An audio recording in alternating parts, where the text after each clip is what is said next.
오늘 말씀의 제목을 한번 따라하시겠습니까? 신앙의 재고정리. 신앙의 재고정리, 이런 제목으로 말씀을 나누기 원합니다. 어느덧 한 해가 저물어 갑니다. 해마다 이맘때가 되면 가장 많이 나오는 단어 중에 하나, 연말정산, 또 뭐 예산과 결산, 이런 얘기가 나오죠. 그 중에 하나가 뭘까요? 재고정리입니다. 재고정리의 뜻이 뭐예요? 재고, 무엇이 얼마나 있는지 정리를 해야죠. 그런데 무엇이 얼마나 있는지를 정리하는 이유가 뭘까요? 먼저는 버려야 될 것을 찾아내기 위함이죠. 한번 따라하세요. 버릴 것은 반드시 버려야 된다. 혹시 여러분 썩은 사과, 썩은 상자 이론을 아십니까? 아무리 맛있는 좋은 질 좋은 사과가 있다고 할지라도 하나만 썩으면 그걸 버리지 않고 내버려두면 어떻게 될까요? 다 썩어버립니다. 그래서 재고 정리를 할 때에 반드시 해가 되는 것, 필요 없는 것, 썩은 거는 반드시 끄집어서 버려야 돼요. 어디다 버릴까 했더니 아까 성가대가 여기다 버리지 못하고 하여튼 간에 버려야 돼요. 그것을 그대로 끌어안고 2025년도를 출발한다. 아주 위험한 겁니다. 달력이 바뀐다고 인생이 바뀌지 않아요. 새 옷을 입었다고 삶이 새로워지지 않아요. 나의 삶 속에 잘못된 의식과 사고와 썩어진 생각이 아직도 내 안에 있다고 하면 이건 끊임없이 우리를 괴롭히기 때문이죠. 또 썩은 것은 버려야 되지만 재고 정리하는 또 하나의 목적은 뭐냐면 반드시 필요한데 있어야 되는데 재고가 모자라요. 어떻게 될까요? 채워서 가야 되죠. 재고 정리란 뭐냐? 버릴 것은 버리고 채울 것은 채워야 한다. 그렇지 않으면 어떠한 삶도 축복의 삶이 될 수가 없습니다. 오늘 성경 본문에 보면 이스라엘 백성들이 가나안 땅이라는 축복을 눈앞에 두고 있습니다. 그런데 안타깝게도 버릴 것을 버리지 못했던 300만이 땅속에 그대로 묻혀버리고 말았습니다. 그들이 왜 가나안 땅에 들어가지 못했을까? 수도 없이 많은 이론도 있고 생각도 있고 말씀도 들었겠지만 중요한 것은 버릴 것을 버리지 못하고 썩은 생각을 품고 있었기 때문입니다. 두 명의 정탐꾼과 그리고 새로운 세대는 어떻게 들어갈까요? 새로운 생각, 새로운 것을 채웠기 때문에 들어갈 수 있는 겁니다. 이제 한 해를 마무리 지고 새해를 출발하면서 뭐 어떻게 되겠지? 절대로 어떻게 되지 않아요.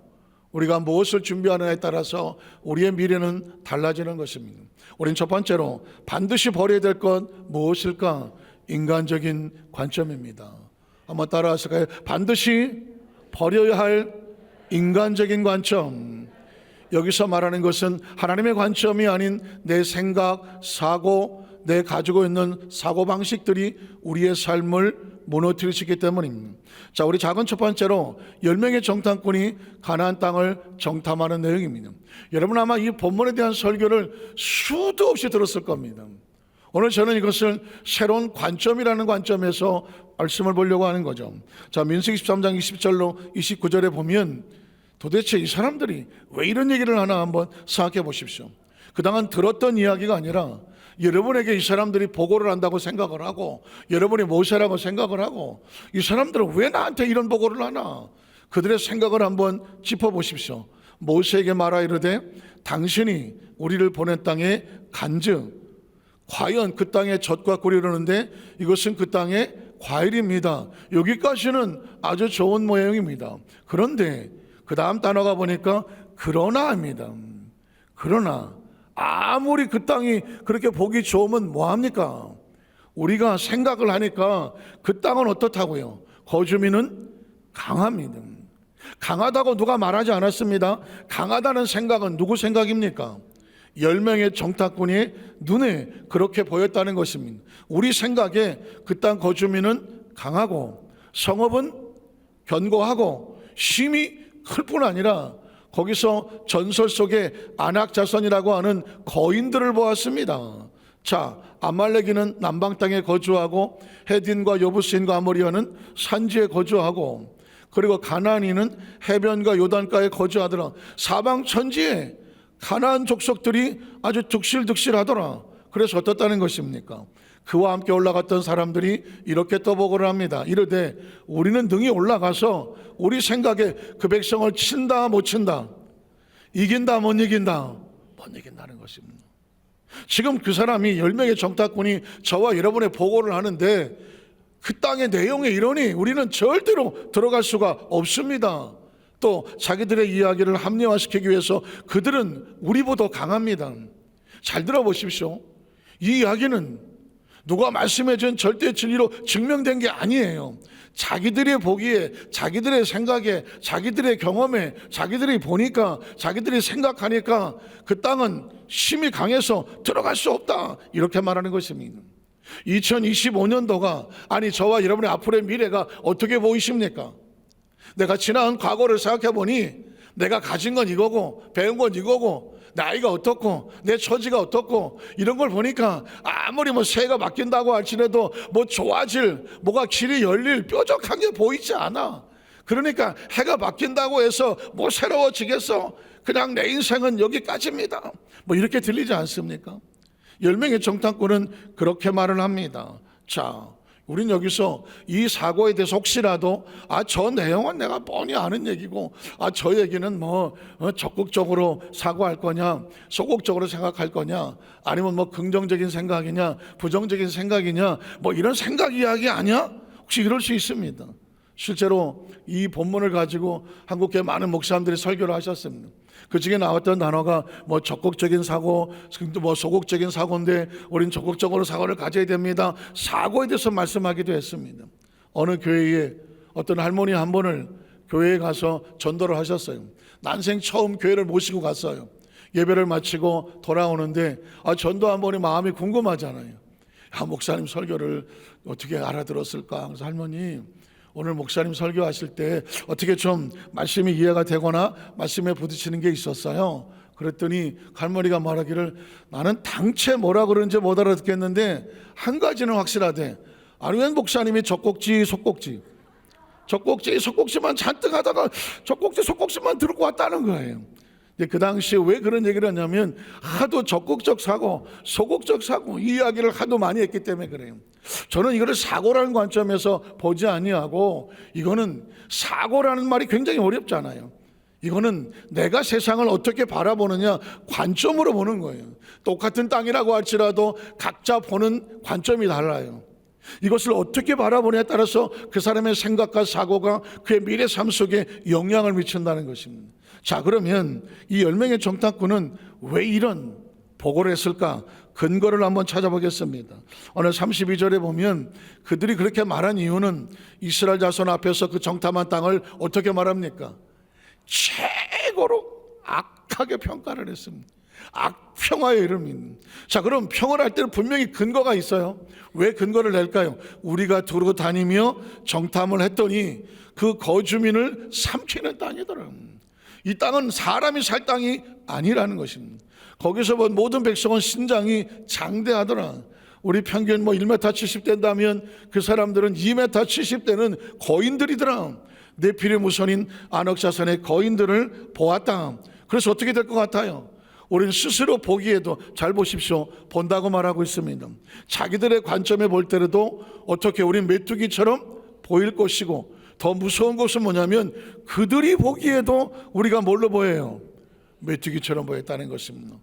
여러분 사람의 관점이라는 것이 얼마나 무서운지 몰라요. 사람은 각자 나름대로 자기가 그냥 바라봅니다. 문제는 그것을 어떻게 바라보느냐에 따라서 그 사람은 그 사람의 운명으로 달아가는 거예요. 미래를 불안하게 바라보면 그 사람의 미래는 불안할 수밖에 없어요. 안 된다고 말하면 안 될 수밖에 없는 거예요. 여기서 사고방식이라는 게 나오는데 저와 여러분 세상은 철학적으로 생각적으로 사고학적으로 말하지만 크리스천들은 근거가 어디에 있느냐? 하나님의 말씀인 거거든요. 하나님의 관점으로 바라보느냐 하나님의 관점에서 어그냐에 따라서 우리의 신앙은 철저하게 미래가 달라져요. 신앙이란 뭐냐? 하나님의 관점이 보이는 겁니다. 한번 따라하시까? 신앙이란 하나님의 관점이 보이는 것이다. 그래서 말씀을 듣는 거예요. 지금 이 시간 여러분 아무리 바쁜 일이 많이 있지만 달려오셔서 말씀을 듣는 것은 여러분이 머리가 뭐 지식이 모자랍니까? 경험이 모자랍니까? 뭐가 모자랍니까? 아니에요. 하나님의 말씀을 내 마음속에 새겨서 내 관점에 하나님의 관점을 채우게 하여 주시옵소서. 그래야 세상이 달리 보이게 되는 거예요. 절대로 어떤 사람이 말하는 이론에, 어떤 생각의 사고의 말에, 절대로 어떤 소문에 여러분의 마음을 내어주시지 마십시오. 왜냐하면 10명의 정탐꾼이 이런 보고를 했더니 이스라엘 백성들의 반응이 나오고 있습니다. 여러분, 어떤 관점은 어떤 사람에게 전달될 때 그 사람의 삶에 영향을 미칩니다. 자, 민수기 4장 1절로 4절에 보면 이런 반응을 보입니다. 그 보고를 듣자마자 온 회중이 몇 명이에요? 300만입니다. 300만이라는 숫자는 어마어마한 숫자입니다. 10명이 300만의 마음을 무너뜨립니다. 온 회중이 소리를 높여 부르짖으며 백성이 밤새도록 통곡합니다. 무슨 통곡입니까? 절망, 좌절, 낙심, 후회, 패배, 슬픔, 쓰라림, 고통, 이런 처절한 통곡을 합니다. 이유가 뭘까요? 이스라엘 자손이 다 모세와 아론을 원망하며 온 회중이 그들에게 이르되 뭐라고 말합니까? 우리가 차라리 애굽 땅에서 죽었거나. 왜 이런 소리를 합니까? 10명의 정탐꾼이 뭐라고 말했나요? 그 땅에 들어가면 거민을 삼키는 땅이고 장대같이 큰 거민들이 있고 우리 메뚜기같이 초라해서 가면 다 죽는다. 가면 다 죽는다는 관점을 그들에게 전달해 놓았습니다. 300만이 그 소리를 듣고 아이고 우리는 죽었구나, 이제 죽었구나. 여러분 보십시오. 숫자가 문제가 아니에요. 어떻게 바라보느냐, 관점이 문제입니다.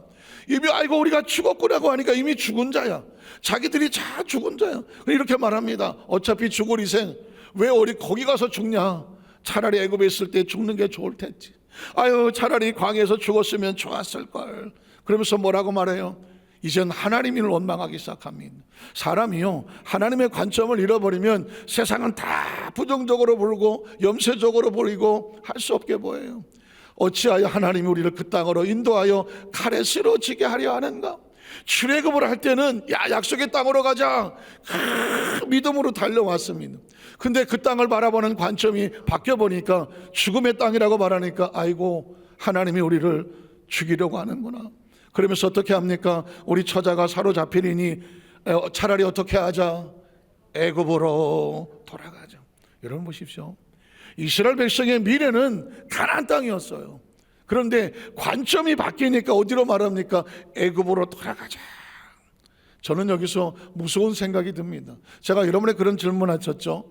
여러분 스스로를 아시는가? 한번 따라 하실까? 나는 누구인가? 여러분 스스로 질문하십시오. 나는 누구인가? 나라고 하는 존재는 어떻게 만들어졌는가? 아니, 내 생각은 누구인가 물어보십시오. 지금 내가 말한다고 내 생각인가? 내가 배웠다고 내 생각인가? 내가 정리했다고 내 생각인가? 아니에요. 태어나서 지금까지 오면서 얼마나 많은 소리를 들었습니까? 얼마나 많은 부모로부터, 얼마나 많은 선생님으로부터, 얼마나 많은 책으로부터, 얼마나 많은 교수님으로부터, 얼마나 많은 주위의 친구로부터, 얼마나 많은 내 주위에 딸에는 나를 생각한다는 사람으로부터 얼마나 많은 경험들이 지금 내 머릿속에 잔뜩 들어가 있느냐고요.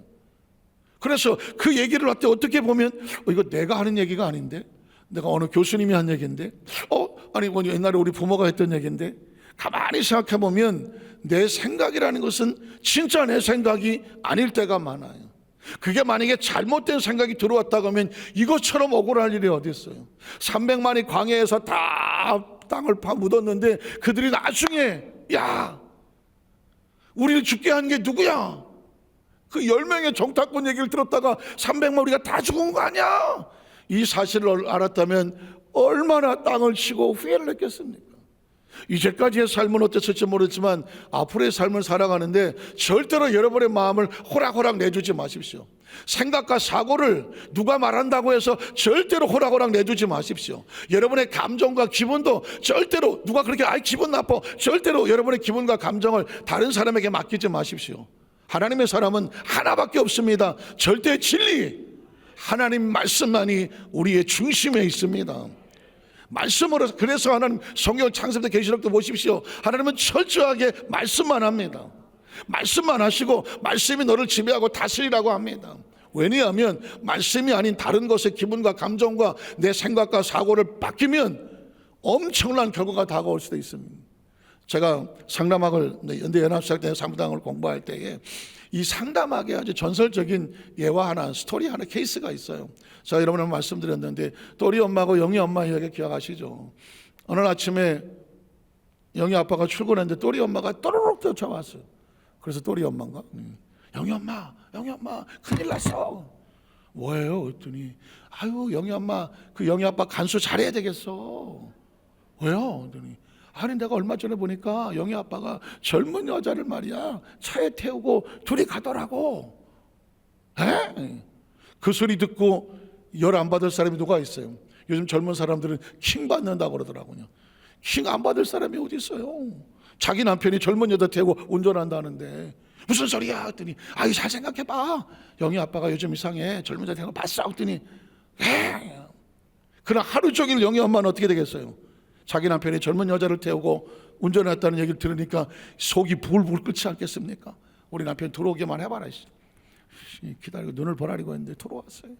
당신 말이야 뭐라 그래요? 어떻게 행동을 했기 때문에 말이야 이런 소문이 나냐고 말이야.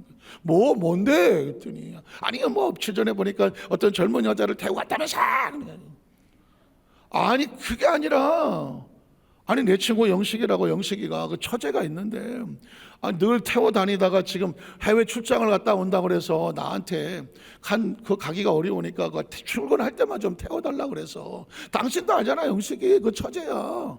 그 내가 태우고 출근만 며칠 시켜줬을 뿐이야. 했더니 뭔 소리야? 어디다가 변명이야? 이미 바로 들을 생각이 없잖아요. 누구야? 밤새도록 싸움 아니라니까.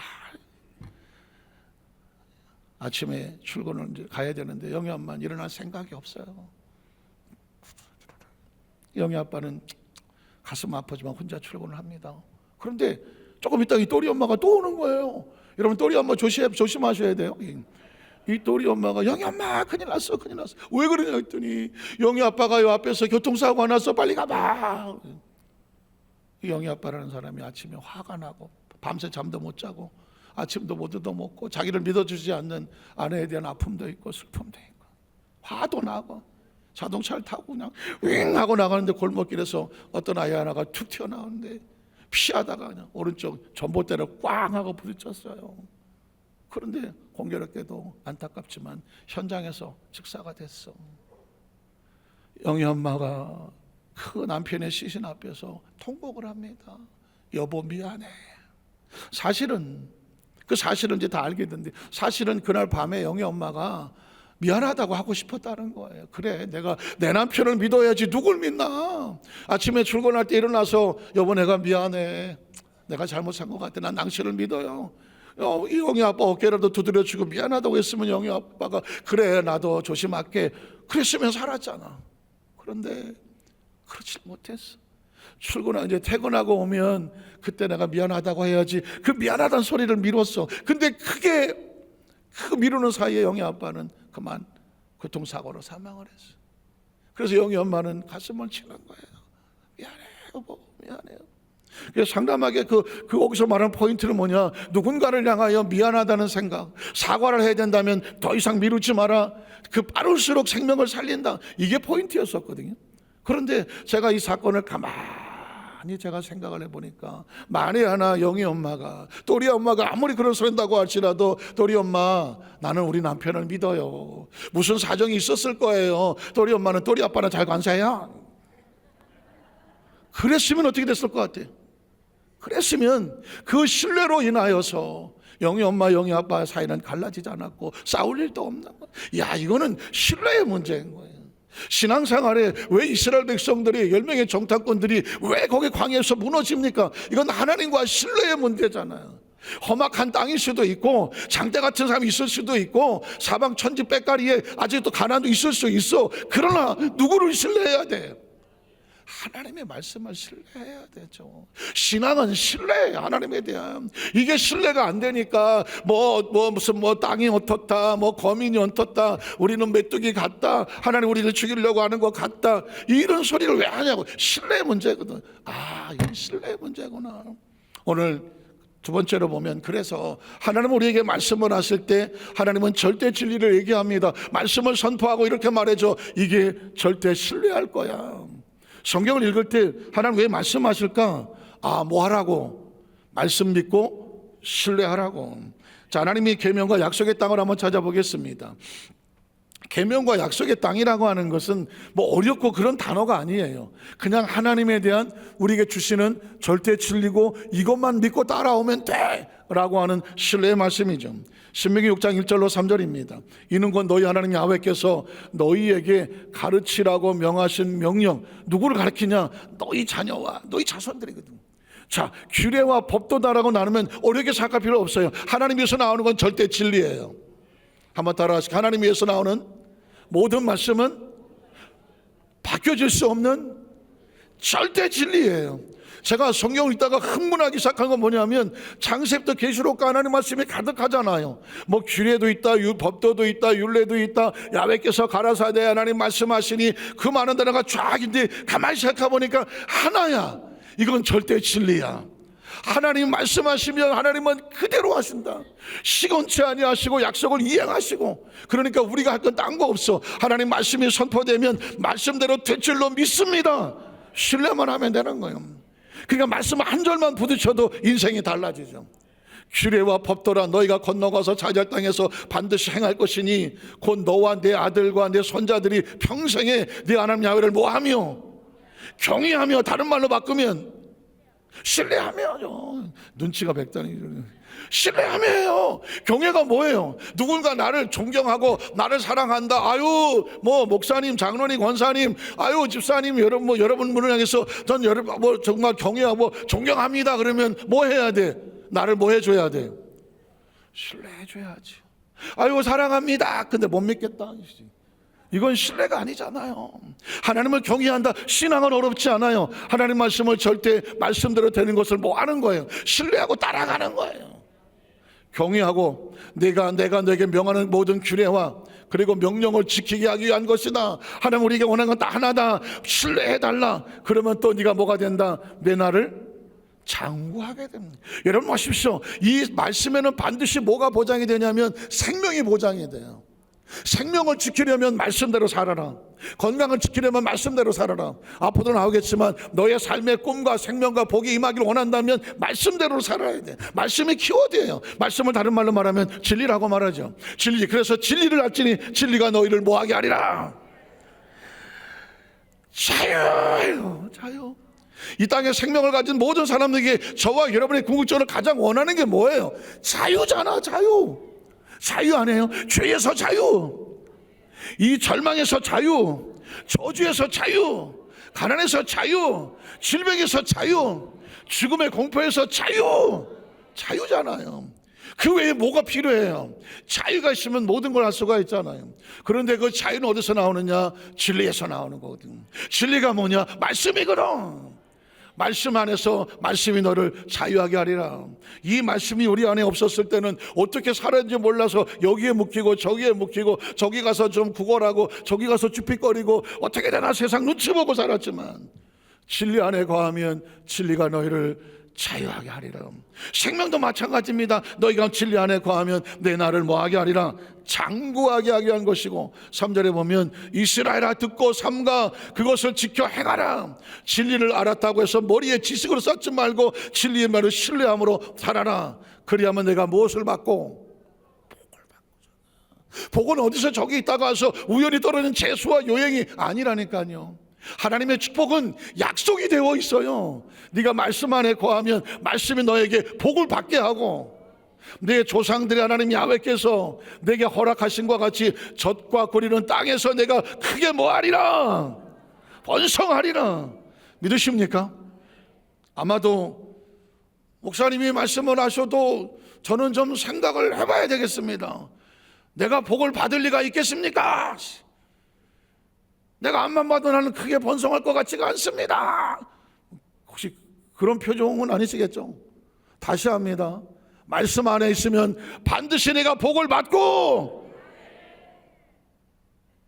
17명이 안 하는 것 같은데 알아요. 쉽지 않아요. 내가 복을 받을 거라는 인식이 뭐 누가 줬어야지. 내가 크게 번성할 거라고 누가 말해준 적이 있어야지. 기억하십시오. 하나님의 말씀은 절대 진리라고 말했습니다. 이 말씀은 아예 목사님 들으라고, 장로님 들으라고, 아예 누가 열심히 아니에요. 오늘 이 자리에서 말씀을 듣는 모든 분들에게 하나님의 절대 진리는 영향을 미칩니다. 반드시 복을 받습니다. 반드시 크게 번성합니다. 나 같은 사람도요, 맞아요. 그 사람도요. 그래서 말씀 앞에 와 있는 겁니다. 적어도 말씀 앞에 나와 있다면 말씀을 할지니 말씀이 너희를 자유하게 하리라. 믿으십니까? 오늘 저와 이 의식 속에, 사고 속에 이걸 품어야 돼요. 오늘 6절에 13절 말씀이 있고 신명기 8장 1절에 보면 약속이, 축복의 약속을 말씀으로 보장을 하고 있습니다. 신명기 8장 1절도 말할게요. 자, 내가 오늘 명하는 모든 명령은 뭐라고 말했죠? 절대 진리예요. 하나님 명령하시면 그대로 됩니다. 그대로 됩니다. 우리가 믿든지 안 믿든지 하나님은 그대로 행하십니다. 모든 명령을 너희는 뭐하라? 지켜 행하라. 그러면 너희가 어떻게 된다? 산다는 거냐. 생명은 누가 주관하십니까?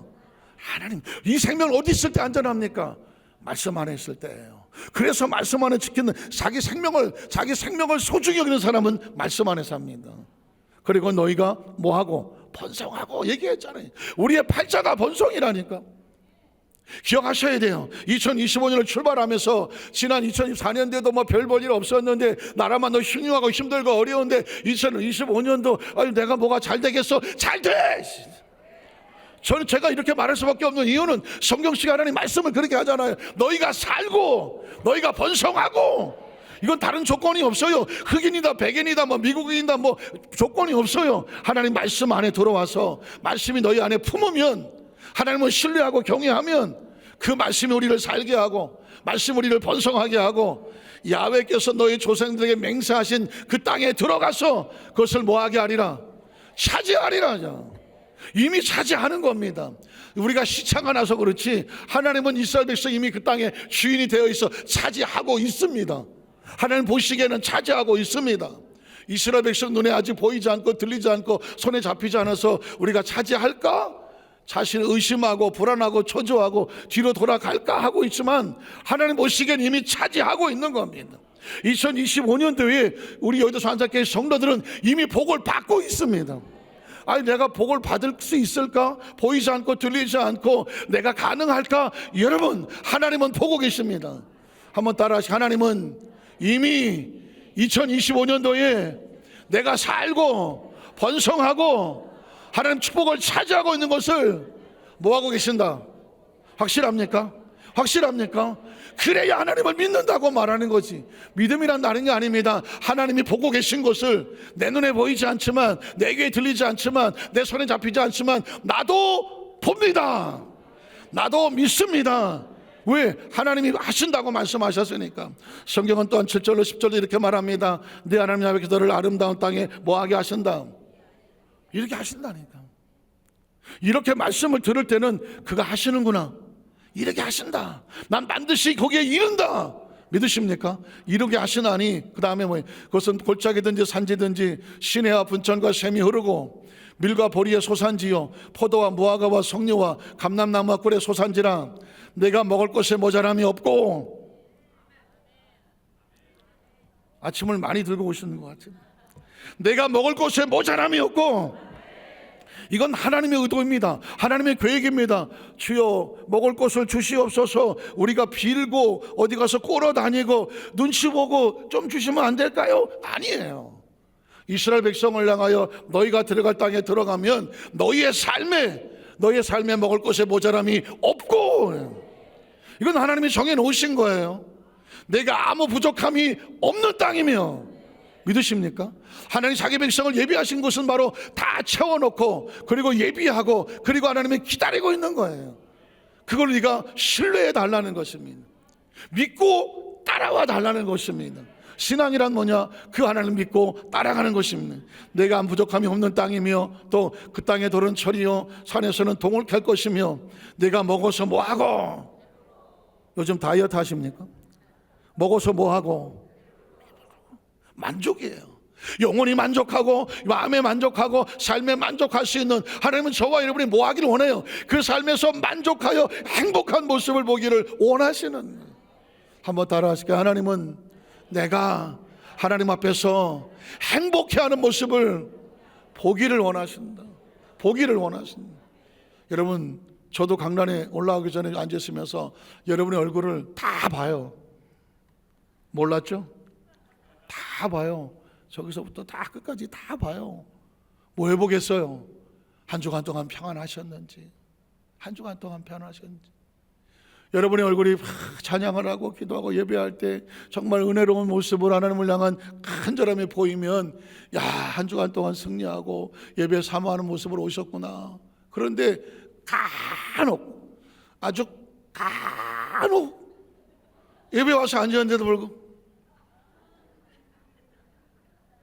정말 제가 이렇게 열심히 땀 흘리면서 땀도 막 닦아가면서 설교를 하고 있는데도 불구하고 이러고 있으면 마음이 불안하잖아요. 아, 어떤 아픔이 있을까?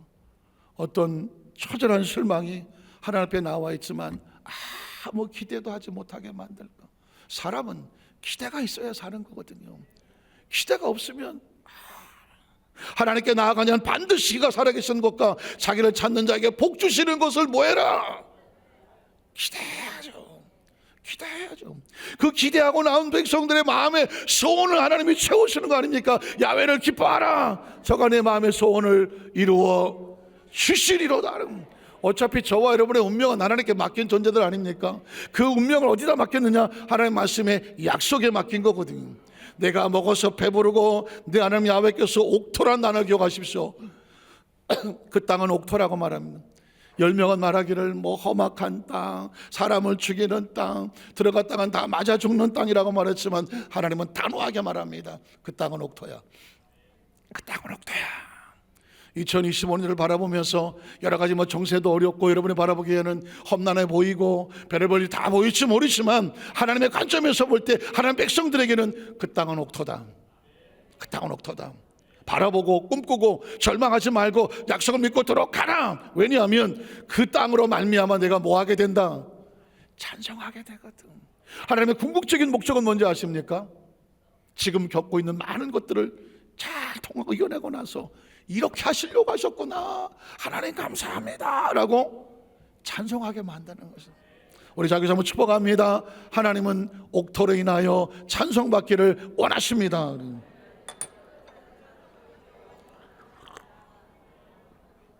그러려면 반드시 뭘 지켜야 되느냐?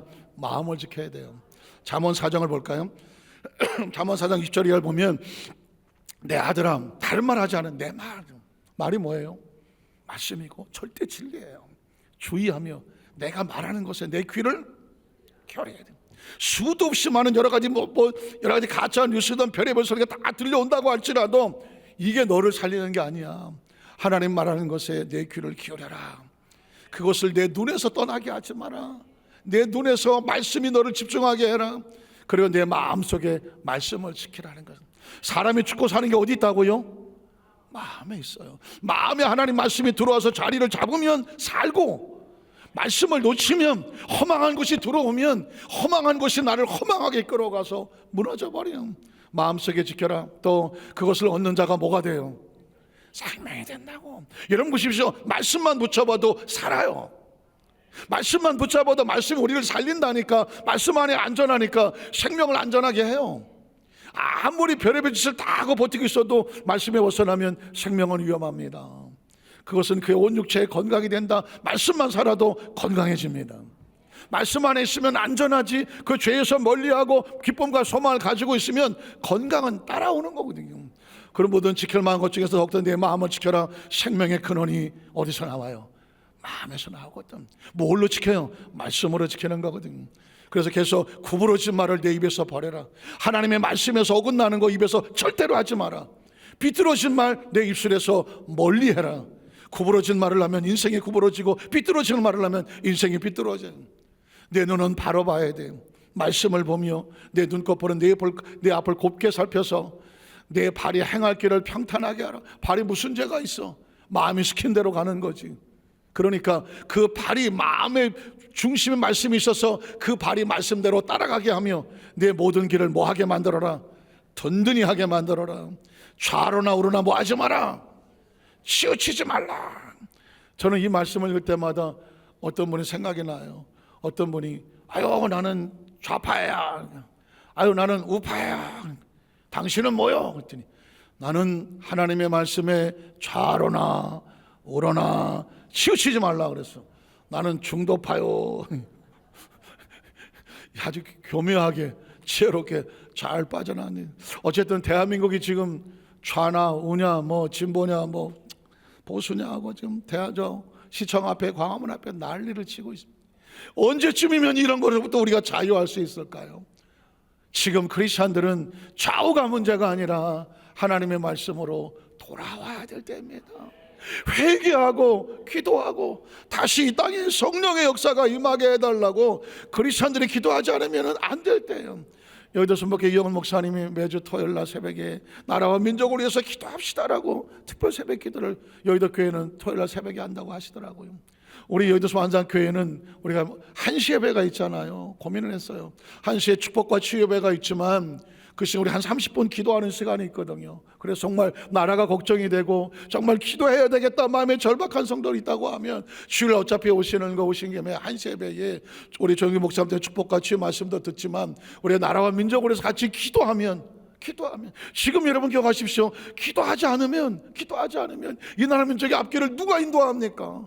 저는 우리 여덟 만세교회 성도들 마음속에 나라가 걱정이 되고 정말 기도해야 되겠다고 소원하신 분이 한시 예배 오셔서 함께 예배하고 함께 기도해 주시기를 간절히 주의 이름으로 축복합니다.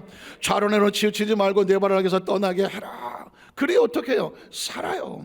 자, 마지막으로 여호수아 갈렙은 결국 그들의 마음속에 축복의 땅에 들어가게 되는데 그들이 했던 비법은 딴 게 아니에요. 말씀을 가슴바람 관점이 달랐어. 하나님의 관점을 품으면 그들이 앞길은 약속의 땅에 들어갑니다.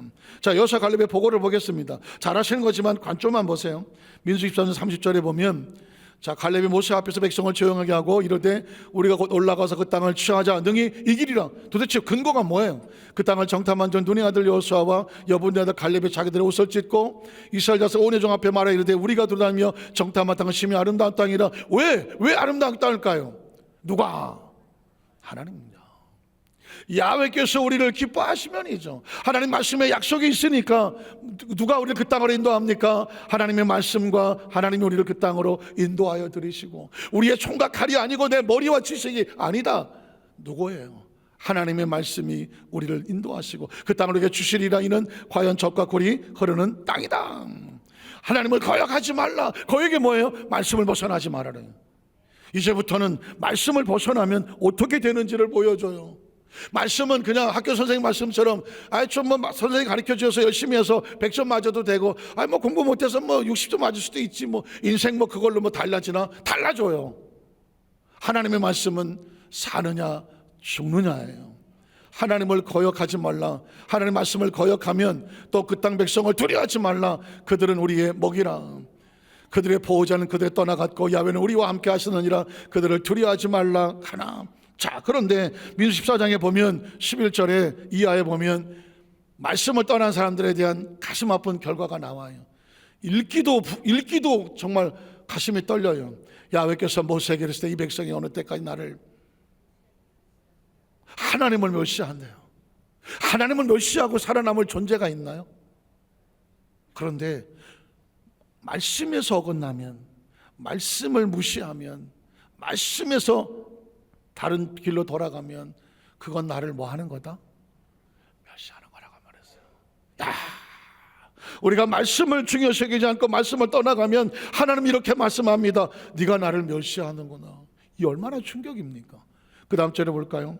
그 다음 절에 보면은 내가 중에 많은 이적을 행하시는 어찌하여 나를 믿지 않는다. 말씀을 떠나는 것은 멸시하고 하나님을 믿어주지 않는 거라고 말합니다.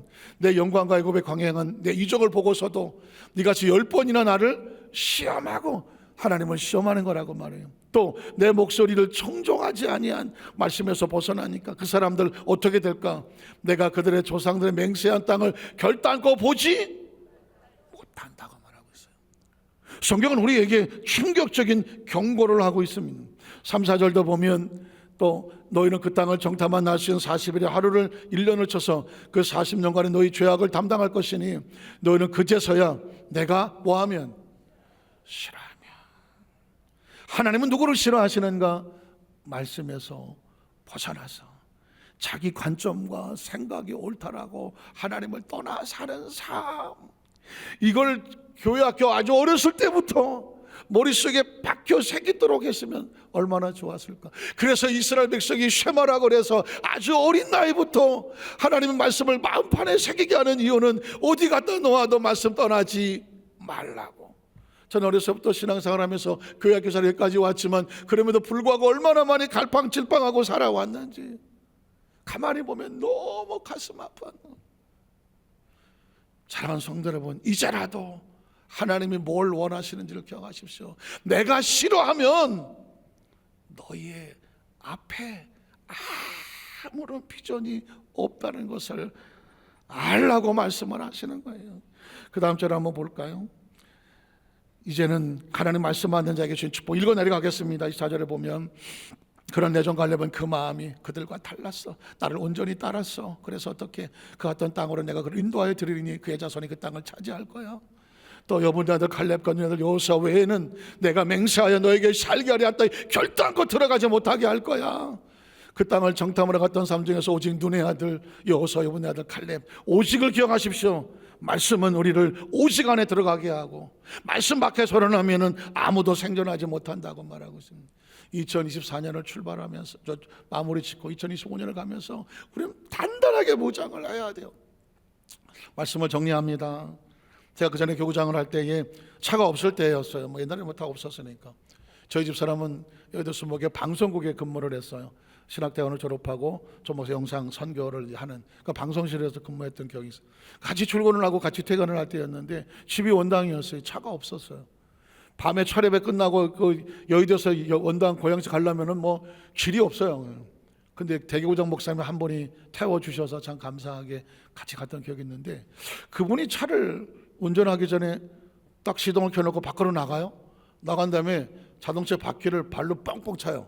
4개를 빵빵, 뒤에도 빵빵. 저는 왜 저러는지 몰라갖고 불안했어요. 화가 나셨나? 뭐 컨디션이 안 좋으신가? 이 차 계속 타도 되나? 타면 안 되나? 그래서 내가 나중에 물었어요. 타이어는 왜 차세요? 그랬더니 바람이 충분한지 한번 테스트 해보는 거야. 바람을 테스트하려고 자동차 바퀴를 4번 빵빵 차더라고요. 그래서 저는 원래 그러는 거보다. 저도 차를 탔는데 뭐 했을까요? 나도 시동 딱 펴고 나가갖고 그 목사님 하신 대로 빵빵빵 자동 타이어를 탔어요. 그리고 바퀴가 뭐 바람이 충분하네. 그리고 다녔어요. 요즘은 안 찹니다. 요즘은 안 차도 눈으로 보면 알 수 있잖아요. 근데 지금 생각하니까 여러분 24년을 마무리 짓고 25년을 출발하면서 여러분의 신앙의 바퀴를 한번 차보세요. 혹시 썩은 것 사과가 잔뜩 구탱이에 인간적인 관점이 나와서 지금까지 나를 괴롭히고 있는 것은 없는지 긁어내야 돼요.